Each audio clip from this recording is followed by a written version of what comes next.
Die Liebe ist ein Geschenk vom Himmel, wo das Leben uns hat gemacht. Die Liebe ist, was Menschen verbindet und draussen uns laden stehen. Manchmal süß und manchmal bitter, so wie die Ruhe nach Mastur. Sie ist ein Geschenk, schön wie eine Blume vor dir, wie ein Sonnenstrahl. Wer nie Tränen hat und trauert, der weiss auch nichts vom Glück. Wer nur sucht, was ewig dauert, der verpasst den Augenblick.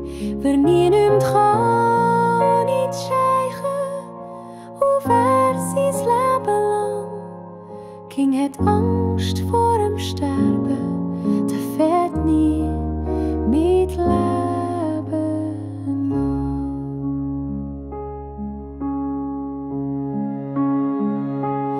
Wenn du denkst, du bist verlassen und kein Weg führt aus der Nacht, dann fährst du an die Welt anfangen hassen, wo nur andere glücklich macht.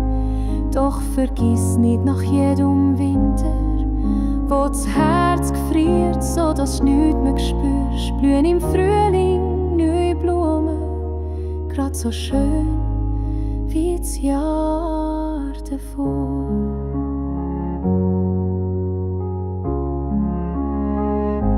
Das Leben ist ein Geschenk vom Himmel, wo bringt uns Leid und Freude. Das Leben bringt uns manche Tränen, bringt Kummer, Sorge und Leid. Menschen sagen, es ist schwierig, die Suche nach dem Glück. Doch ich weiss, dass Glück im Leben im Kleinen verborgen